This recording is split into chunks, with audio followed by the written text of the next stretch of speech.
As a solicitor, would I be able to basically ring you up and ask you a question? Yes, anytime.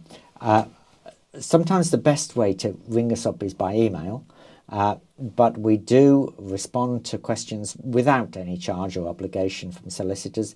And indeed, if a solicitor's got a Section 16 statement, we're happy to look at that on a no charge and no obligation basis and come back and say whether there are particular points which we think are important and whether we might be able to assist.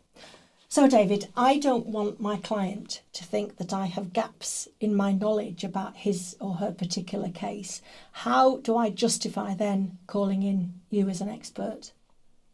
I think what the message that we would be giving your client is that you have gone the extra mile by looking for particular expertise to help him when he's facing a trial or a confiscation, to give him the fullest package of support you can. And of course it doesn't cost the client if it's under legal aid. That is probably what the solicitor will be most concerned about, the cost.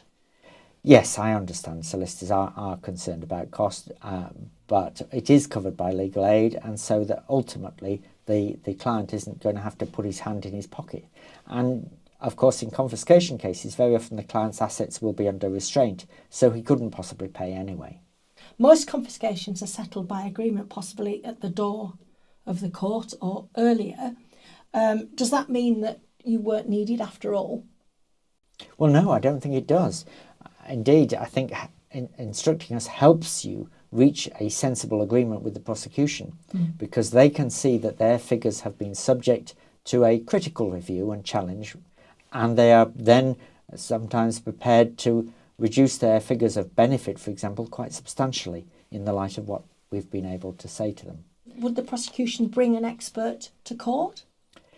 It's very rare in practice for the prosecution to bring an independent expert. What happens with the prosecution is that they usually bring the author of the Section 16 statement, who is a financial investigator, but in most cases not a properly qualified accountant.